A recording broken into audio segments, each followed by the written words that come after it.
तुम्हारे लिए बहुत ज़्यादा अच्छा होने वाला है, क्योंकि ठीक है मैंने तुम्हारे लिए एक बहुत अच्छे से एक पीडीएफ प्रिपेयर कर ली है और इस पीडीएफ के माध्यम से तुम्हें सब कुछ अच्छा दिखने लग जाएगा।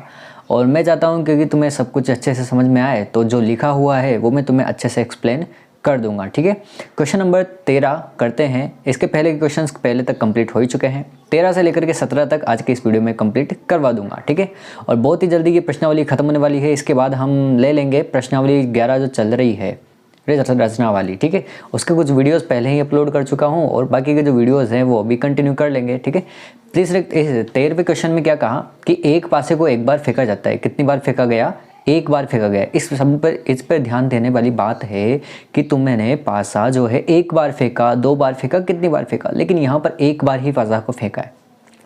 निम्नलिखित को प्राप्त करने की प्रायिकता ज्ञात कीजिए। बहुत अच्छा क्वेश्चन है, ज़्यादा हार्ड नहीं है। ठीक है, चलो अब सबसे पहले तो हम देख लेते हैं कि पासे को जब फेंकेंगे ना तो क्या क्या आ सकता है। 1 आ सकता है, 2 आ सकता है, 3, 4, 5 और 6। ये पासे पर यही अंक आते हैं ना, 1 से लेकर के 6 तक। ठीक है, यही अंक आने वाले हैं। लेकिन इस क्वेश्चन में क्या पूछा कि एक अभाज्य संख्या प्राप्त करने की प्रायिकता। एक अभाज्य संख्या जब प्राप्त करेंगे ना तो उनमें से अभाज्य संख्याएं कौन कौन सी होती है, ध्यान रखना। इन सब की कंडीशन हम जान लेते हैं एक बार। ठीक है, एक ही बार में सारा ही क्वेश्चन कंप्लीट कर लेंगे। 1, 2, 3, 4, 5 और 6, यही तो वर्ड आते हैं ना उसमें। ठीक है, ये वर्ड आते हैं। अब इनमें से अभाज्य संख्या क्या होती है, ध्यान रखना। अभाज्य संख्या वो होती है एक से बड़ी वे संख्याएं जिनमें केवल स्वयं का ही भाग जाए। तो एक से बड़ी होती है तो एक नहीं लेना है। इसमें हमारे पास हो जाएगी 2, 3 और 5। कितनी हो जाएगी? 2, 3 और 5। तो अभाज्य संख्याएं तो हो जाएगी 2, 3, 5, मतलब टोटल मिलाकर के कितनी? 3। 2 और 6 के बीच स्थित कोई संख्या, अब 2 और 6 के बीच आ रही है कोई संख्या तो वो 3 भी हो सकती है, 4 भी हो सकती है और 5 भी हो सकती है। मतलब ये तीनों ही तो हो सकती है ना। तो उसकी जो संख्याएं होगी वो हो जाएगी 3, 4 और 5। मतलब इसके जो कुल परिणाम होंगे वो कितने आने वाले हैं? 3 ही आने वाले हैं। एक विषम संख्या, अब इसमें ढूंढ लो विषम कौन कौन सी होती है। विषम होगी 1, 3 और 5। 1, 3 और 5, ये 3 ही तो विषम है ना। 1, 3 और 5, तो टोटल मिलाकर के ये भी कितने परिणाम हैं हमारे? 3 परिणाम। तो 3 परिणाम ही सभी के हैं ना। मतलब इनकी जो प्रायिकता निकल करके आएगी ना, बहुत सिंपल है।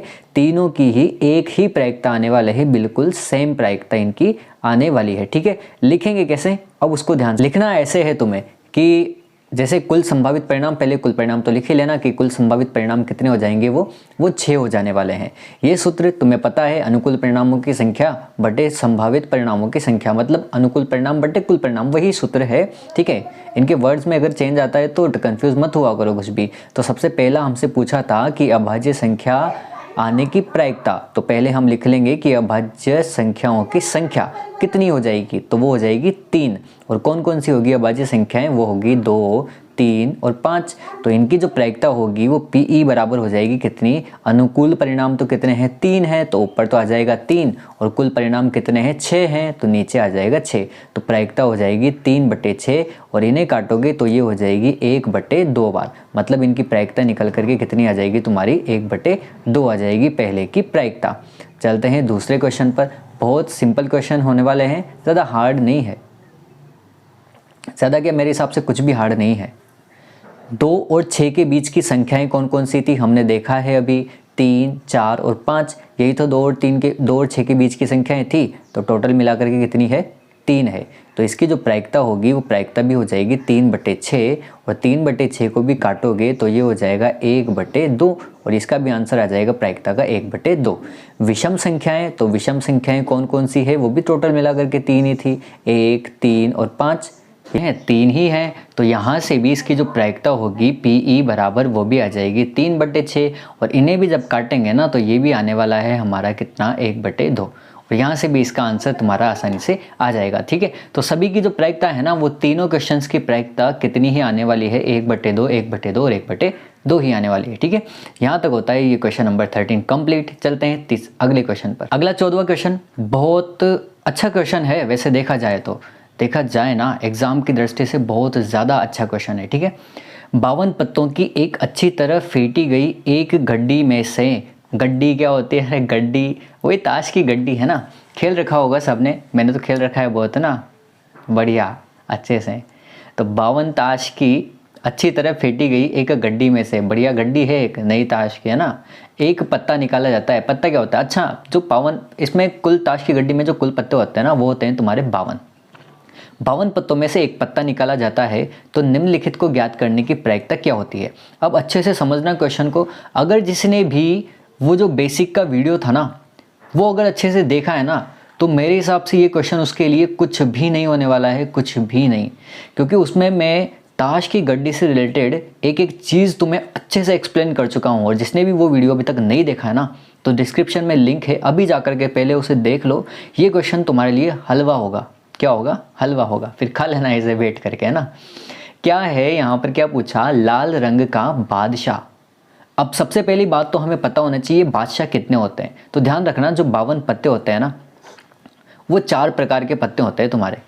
4 प्रकार के पत्ते कौन कौन से? ईंट का, गुलाम का, ईंट का, पान का, चिड़ी का और हुक्म का। 4 प्रकार के पत्ते, और प्रत्येक पत्ता एक एक प्रकार का होता है। जैसे यहाँ बादशाह का है ना, तो बादशाह भी प्रत्येक प्रकार का एक एक होगा। मतलब बादशाह भी टोटल मिलाकर के कितने होने वाले हैं तुम्हारे? 4। आराम से समझना, सब कुछ चीज़ अच्छे से समझना, ठीक है। प्रत्येक पत्ते जो होते हैं वो 4-4 प्रकार के होते हैं। तो यहाँ पर बादशाह है, तो बादशाह भी कितने होंगे? 4 प्रकार के बादशाह होंगे। इनमें से क्या होता है, 2 तरह के पत्ते तो होते हैं लाल, ईंट का और पान का, 2 तरह के तो होते हैं लाल। और चिड़ी का और हुक्म का, ये 2 पत्ते होते हैं काले। तो यहाँ पर लाल बादशाह पूछा है, तो 4 में से लाल कितने हैं? 2 ही तो है ना ये।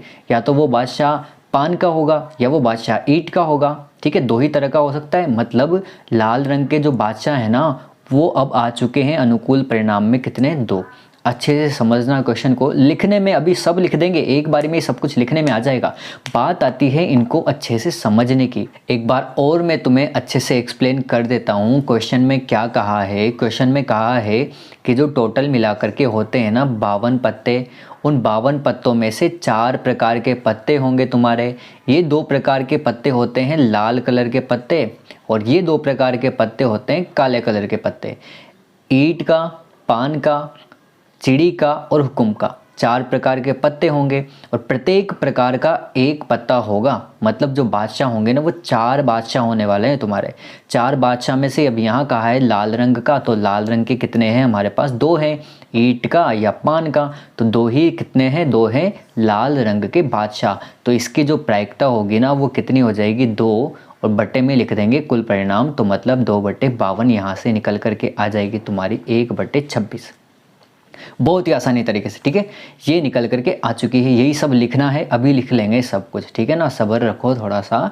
एक फेस कार्ड, अब यहाँ पर फेस कार्ड कहा है ना, मैं तुम्हें सब कुछ लिखवा चुका हूँ उस बेसिक के वीडियो में। मैं सही कह रहा हूँ, जो नहीं देखेगा ना वो पछताने वाला है बहुत ज़्यादा। फेस कार्ड क्या होता है? फेस कार्ड होता है जिसके ऊपर चित्र अंकित होता है। जैसे फेस कार्ड कौन कौन से होते हैं? सबसे पहला जो फेस कार्ड शुरू होता है ना, वो होता है गुलाम से। किससे? गुलाम से। गुलाम का फेस कार्ड होगा। गुलाम के बाद बेगम, बेगम भी जो होती है ना वो फेस कार्ड होती है। बेगम के बाद बादशाह, बादशाह भी जो होता है ना वो फेस कार्ड होता है। तो इन फेस कार्ड अर्थात तस्वीर वाला पत्ता, ये सब निकलने की प्रायिकता क्या हो जाएगी, वो हम निकाल सकते हैं। इसके बाद लाल रंग का तस्वीर वाला पत्ता, लाल रंग का तस्वीर वाला पत्ता। अब ये जो पत्ते हैं ना, ये तीनों पत्ते गुलाम, बेगम और बादशाह, ये फेस कार्ड है ना, ये फेस कार्ड प्रत्येक 4 जगह पर होंगे। मतलब टोटल मिलाकर के कितने पत्ते होने वाले हैं ये फेस कार्ड वाले? 12 पत्ते, ठीक है। टोटल मिलाकर के जो फेस कार्ड होते हैं वो होते हैं 12 पत्ते। लेकिन लाल रंग का तस्वीर वाला पत्ता, अब इनमें से आधे तो काले होंगे और आधे लाल होंगे ना, तो 6 होंगे ना इनमें लाल। तो लाल रंग के तस्वीर वाले पत्ते कितने हो जाएंगे? 6 हो जाएंगे, और यहाँ से इसकी प्रायिकता निकल जाएगी। अगला क्या पूछा? पान का गुलाम। पान का गुलाम तो एक ही होता है ना एक गड्डी में। अरे गुलाम 4 ही होंगे ना, 1 2 3 और 4। चारों ही कौन कौन से? पान का, ईंट का, चिड़ी का और हुक्म का। तो इनमें से पान का कितना है? पान का तो एक ही है, तो प्रायिकता क्या हो जाएगी? 1/52 हो जाएगी यहाँ से। हुक्म का पत्ता, ध्यान से पढ़ना, हुक्म का पत्ता। और हुक्म का पत्ता कैसे होगा? 4 प्रकार के पत्ते हैं, चिड़ी का, पान का और ईंट का। ये 3 नहीं लेने हैं, कौन से लेने हैं? हुक्म के पत्ते। अब ये 4 प्रकार के हैं, तो प्रत्येक कितने कितने हो जाएंगे? 13-13 हो जाएंगे। तो हुक्म वाले पत्ते जो होंगे वो कुल मिलाकर कितने होने वाले हैं तुम्हारे, 13 होने वाले हैं, इसे ध्यान रखना, ठीक है। ईंट की बेगम, अरे ईंट की बेगम भी कितनी होगी, एक होने वाली है, कितनी होगी, एक होने वाली है। अब देखना ध्यान से, इनको लिखना कैसे है उसे समझना। सबसे पहले तो ये फॉर्मूला लिख ही देना तुम कि ताश की गड्डी में पत्तों की संख्या कितनी है, हमें पता है 52। ये सूत्र तुम्हें पता है, अनुकूल परिणाम बटे कुल परिणाम। अब आगे देखना, क्वेश्चन पहला मैंने लिखा है ना, बिल्कुल वैसे के वैसे ही लिखते हैं ना, ठीक है ना। क्या कहा, लाल रंग के बादशाह की संख्या, मतलब ये जो संख्या है ना ये उसके अनुकूल परिणाम चल रहे हैं, तो लाल रंग के बादशाह कितने हो जाएंगे, वो हो जाएंगे 2। और तो इसकी प्रायिकता, किसकी प्रायिकता, लाल रंग के बादशाह के होने की प्रायिकता, वो कितनी हो जाएगी, 2 बटे कुल परिणाम, कुल परिणाम है 52, तो 2 बटे 52 बराबर कितनी आ जाएगी, 1 बटे 26। और बस इतना सा पहला क्वेश्चन तुम्हारा कंप्लीट हो जाएगा। दूसरा पूछा है तस्वीर वाला पत्ता, तो तस्वीर वाले पत्ते जो होते हैं ना, मैंने बताया फेस कार्ड कितने होते हैं, 12 होते हैं, क्योंकि 3 होते हैं ना, गुलाम, बेगम और बादशाह, और प्रत्येक 4 प्रकार के होंगे, तो टोटल मिलाकर के हो जाएंगे 12 पत्ते। तो तस्वीर वाला पत्ता निकलने की जो प्रायिकता है वो कितनी हो जाएगी, 12 बटे 52। काटोगे तो कितना आ जाएगा, 3 बटे 13, ठीक है। यहाँ से ये आंसर आने वाला है। आगे क्या है, तीसरा क्वेश्चन। तीसरे में कहा है लाल रंग का तस्वीर वाला पत्ता। अब मैंने कहा था तस्वीर वाले पत्ते तो होते हैं 12, जिनमें से आधे लाल होंगे आधे काले होंगे, तो लाल वाले कितने हो जाएंगे, 6। तो लाल वाले पत्तों की संख्या कितनी हो जाएगी, 6 हो जाएगी। तो लाल रंग का तस्वीर वाले पत्ता, इसकी प्रायिकता कितनी हो जाएगी, 6 बटे 52, बराबर काटोगे तो हो जाएगा 3 बटे 26। फिर चौथा पूछा है पान का गुलाम, तो पान का गुलाम तो एक ही होता है ना भाई, तो पान के गुलाम की प्रायिकता हो जाएगी कितनी, 1 बटे 52। बहुत सिंपल सी प्रश्नावली है और सिंपल तरीके से मैंने सब कुछ लिखा हुआ है पीडीएफ बना करके तुम्हारे लिए। पांचवें क्वेश्चन में क्या पूछा, हुक्म का पत्ता की संख्या, हुक्म के पत्ते आने की प्रायिकता, तो हुक्म के पत्ते हमें पता है ना, प्रत्येक प्रकार के 13 होते हैं, तो हुक्म के कितने हैं, 13। तो हुक्म के पत्ते की प्रायिकता हो जाएगी 13 बटे 52, इन्हें काटोगे तो हो जाएगी 1 बटे 14। 6 वाला पूछा है एक ईंट की बेगम की संख्या, तो ईंट की बेगम तो एक ही है ना, बेगम 4 प्रकार की, ठीक है, ईंट की, पान की, चिड़ी की और हुक्म की, सबके एक एक बेगम है भाई। अब ईंट की कितने बेगम है, ईंट के तो एक ही बेगम है ना, ईंट की एक ही बेगम है, तो इसकी प्रायिकता हो जाएगी 1 बटे 52। और यहाँ पर ये क्वेश्चन खत्म हो जाएगा बहुत ही आसान तरीके से। अब करते हैं नेक्स्ट क्वेश्चन। 15वां क्वेश्चन है ना, बहुत अच्छा क्वेश्चन है, समझने वाला क्वेश्चन है, तो ध्यान से समझना पहले। ताश के 5 पत्तों, अब यहाँ पर 5 पत्तों की बात कही है ना, तो केवल 5 ही पत्ते हैं, इनके अलावा कोई और पत्ता नहीं सोचना हमें। तो ताश के कितने पत्ते, 5 पत्तों। ईंट का दहला क्या है, ईंट का दहला, गुलाम, बेगम और बादशाह और इक्का, ये सब किसके हैं, ईंट के हैं, ध्यान रखना। ईंट का दहला का मतलब ये दहला ही ईंट का नहीं है, ये सारे पत्ते ईंट के हैं। इनको पलटकर खूब फेंटा जाता है और फिर इनमें से पत्ता याद रक्षा निकाल लिया जाता है। तो इसकी क्या प्रायिकता है कि यह एक बेगम है, पहला पूछा है बेगम होने की प्रायिकता, तो बेगम कितनी है, इसमें से एक है बेगम, तो प्रायिकता क्या हो जाएगी, 1 बटे कुल कितने हैं हमारे पास, 5, तो प्रायिकता क्या हो जाएगी, 1 बटे 5। बिल्कुल सिंपल तरीके से। अब दूसरा ध्यान से समझना, दूसरा कैसे करना है इसे ध्यान से समझो। यदि बेगम निकल आती है, बेगम निकल आए तो उसे अलग रख दिया जाता है। जैसे मान लो टोटल मिलाकर के 5 थे, इन 5 में से एक बेगम निकल गई ना, तो बाकी कितने बच्चे होंगे, 4 बच्चे होंगे ना। बेगम तो निकल ही चुकी है और उसे अलग रख दिया, तो बेगम निकलने के बाद कुल परिणाम कितने बचे हमारे पास, 4 बचे हैं। और एक अन्य पत्ता निकाला जाता है, तो इसकी क्या प्रायिकता है कि दूसरा निकाला गया पत्ता, अब क्या पूछा, एक इक्का है, एक इक्का होने की प्रायिकता क्या हो जाएगी, इक्का तो है ना अभी उसमें से, बेगम भी निकाली है, इक्का नहीं निकाला, तो इक्का आने की प्रायिकता, इक्का के परिणाम कितने हैं, 1 है। और कुल परिणाम ध्यान देना 5 नहीं है, बेगम निकाल चुके हो तो कुल परिणाम कितने बचे हैं, 4 ही बचे हैं। तो यहाँ से कुल परिणाम में कितना आ जाएगा, 4, तो प्रायिकता हो जाएगी 1 बटे 4। दूसरा क्या पूछा, एक बेगम, क्या पूछा है, एक बेगम पूछा है ना, एक बेगम पूछा है, तो एक बेगम जो है वो, लेकिन बेगम तो पहले निकाल ही चुके हैं ना, ध्यान से समझना, बेगम पहले निकाल ही चुके हैं, तो क्या बेगम आएगी क्या दोबारा, 5 ही पत्ते थे ना, उसमें से पहले भी कहा कि अगर बेगम निकल आती है तो उसे एक तरफ रख देते हैं, तो बेगम तो निकल चुकी थी ना हमारी, तो अब तो बेगम नहीं है ना उसमें, तो इसकी प्रायिकता क्या हो जाएगी, 0 हो जाएगी। ये तो क्या है, असंभव घटना है। ठीक है। इसे हल कैसे क्वेश्चन का सॉल्यूशन कैसे होने वाला है, ठीक है। सबसे पहले तो क्या लिखेंगे इसमें कि हल में क्या लिखेंगे, कुल पत्तों की संख्या। कुल पत्ते कितने थे हमारे पास, 5 ही थे, ठीक है। पांचों पत्तों में से सबसे पहला है बेगम के पत्तों की संख्या। तो बेगम के पत्ते कितने थे, उसमें एक ही था बेगम का पत्ता, तो ठीक है। कितने पत्ते थे बेगम के, एक ही पत्ता था किसका, बेगम का। तो बेगम आने की प्रायिकता जो होगी ना, पीई मतलब बेगम आने की प्रायिकता, वो कितनी हो जाएगी, 1/5। 1/5 कैसे, कुल परिणाम कितने हैं 5, कितनी निकल करके आ जाएगी इसकी 1/5। बेगम के पत्ते को निकाल कर एक और रखने देने पर जो पत्तों की संख्या बचेगी ना, वो शेष पत्ते लिख देना एक बार कि शेष पत्ते हमारे पास कितने बचने वाले हैं। तो शेष पत्ते कितने बचेंगे हमें पता है ना, 5 थे, टोटल मिलाकर के कितने थे, 5 थे। तो 5 में से 1 निकाल देंगे तो कितने बच जाएंगे, अब शेष 4 बच जाएंगे। मतलब जो कुल परिणाम आने वाले हैं अगले क्वेश्चन के लिए वो कितने होने वाले हैं, 4। अब इनमें से इक्का के पत्तों की संख्या, इक्के कितने हैं, 1 हैं। तो इक्का आने की जो प्रायिकता होगी ना, वो निकल करके आ जाएगी कितनी, 1/4, क्योंकि अब कुल परिणाम कितने हैं हमारे पास, 4 हैं। बेगम के पत्तों की संख्या, अरे बेगम का पत्ता तो हमने निकाल ही दिया था, तो उसकी संख्या तो कितनी होगी, 0 होगी। और जब संख्या 0 होगी तो प्रायिकता भी क्या आ जाएगी, इसकी 0 आ जाएगी। यहाँ पर क्वेश्चन नंबर ये खत्म होता है 15 वाला। अगला क्वेश्चन बहुत आसान क्वेश्चन है, सारे आसान क्वेश्चन है रे। किसी कारण 12 खराब पेन और 132 अच्छे पेनों में मिलाए गए हैं, ठीक है। अब मिलाए हैं, जानबूझ के मिला दिए, कैसे भी मिला है। 12 तो खराब पेन है और 132 कौन से पेन है, अच्छे पेन है। इनको मिला दिया, केवल ये देखकर नहीं बताया जा सकता कि कोई पेन खराब है या अच्छा है। अब देख करके कैसे बता सकते हैं कि कोई पेन चल ही नहीं रहा या चल रहा है, ठीक है। तो इस मिश्रण में से एक पेन को निकाला जाता है, तो निकाले गए पेन की अच्छा होने की प्रायिकता पूछी है। ध्यान रखना किसकी, अच्छा होने की। तो सबसे पहले तो हमें कुल परिणाम पता होने चाहिए। तो कुल कितने हो जाएंगे, खराब प्लस अच्छे वाले पेन, तो टोटल मिलाकर के हो जाएंगे 12 और 132। इन दोनों को जब ऐड करोगे तो ये हो जाएंगे 144। तो यहाँ से कुल परिणाम निकल करके आ जाएंगे तुम्हारे 144। अब अच्छा होने की प्रायिकता पूछी है, तो अच्छे वाले कितने हैं, 132। मतलब जो प्रायिकता निकल करके आएगी ना, वो आने वाली है 132/144। इसे जब काटेंगे तो देखते हैं कितना आ रहा है। तो सबसे पहले तो ये सब लिख देना कि खराब पेनों की संख्या कितनी है, 12 है। अच्छे पेनों की संख्या कितनी है, 132 है। तो कुल पेन कितने हो जाएंगे, कुल पेन हो जाएंगे 144। लाइटें बड़ी परेशान कर रही है एक तो, है ना।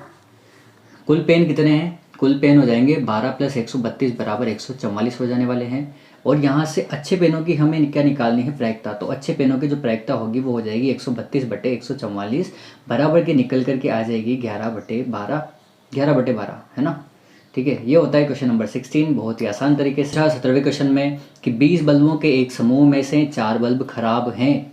अब देखना 4 तो खराब हैं, जो खराब हैं, खराब वाले कितने हैं, ख से खराब वाले हैं 4। तो अ से अच्छे वाले कितने हो जाएंगे, अ से अच्छे वाले हो जाएंगे, टोटल है 20। तो 20 में से 4 हैं खराब, तो अच्छे वाले कितने हो जाएंगे, 16, ठीक है। अब यहाँ क्या पूछा है कि इसकी क्या प्रायिकता है कि बल्ब खराब होगा, खराब होने की प्रायिकता पूछी है, तो 4 है। खराब वाले कितने हैं, 4, और टोटल मिलाकर के कितने हैं, 20। तो ये हो जाएगी इसकी प्रायिकता 4/20। तो 4 से कट जाएगा 5 बार, मतलब 1/5 प्रायिकता तो आ जाएगी पहले वाले की, ठीक है। इस प्रकार क्वेश्चन होगा। अरे इसको लिख देंगे अभी, सारे सब कुछ ही लिख देंगे। देखना आगे क्या कहा दूसरे क्वेश्चन में, समझो पहले, मतलब समझने पर कोई ध्यान नहीं। दूसरा क्या कहा कि मान लीजिए पहले में निकाला गया बल्ब खराब नहीं है वो की संख्या हमें दी है कितनी, 20। खराब बल्बों की संख्या कितनी है, 4। तो खराब बल्ब आने की प्रायिकता क्या हो जाएगी, 4/20 बराबर 1/5। ये पहले निकाल ले चुके थे, ठीक है। इसे इस प्रकार लिखना है। दूसरा क्या पूछा था, अब दूसरा ध्यान से समझना। दूसरा पूछा था कि कुल बल्बों की संख्या तो अब कितनी है। अगर वो बल्ब खराब नहीं होगा तो वो निकाल तो लिया, तो अब कितने बचे हैं हमारे पास, 19 बचे हैं। कितने बचे हैं, 19 बचे हैं। तो शेष बल्बों में से अच्छे बल्ब होने की प्रायिकता क्या आ जाएगी, अच्छे वाले कितने हैं, 19 में से 4 तो खराब वाले हैं, तो उन खराब वालों को घटा दें, जो शेष में से खराब वाले घटा देंगे तो कौन से बच जाएंगे, अच्छे वाले, जो हम पहले निकाल ही चुके थे। अच्छे वाले कितने हैं, 15। लेकिन अब कुल मिलाकर के 20 नहीं है, एक बल्ब तो निकाल ही चुके हैं, तो कुल मिलाकर कितने हैं, 19। तो प्रायिकता क्या आ जाएगी, 15/19। और यहाँ पर क्वेश्चन नंबर 17 भी तुम्हारा खत्म होता है। हाँ, अगर तुम हॉरर स्टोरीज देखना चाहते हो ना, तो हमारे इस चैनल को भी सब्सक्राइब कर लेना। तो यहाँ पर अच्छी डरावनी नहीं, अच्छी अच्छी कहानियाँ सुनाई जाती है। ठीक है, मिलते हैं अगले वीडियो में अगले क्वेश्चन के साथ। तब तक के लिए दीपावली, है ना।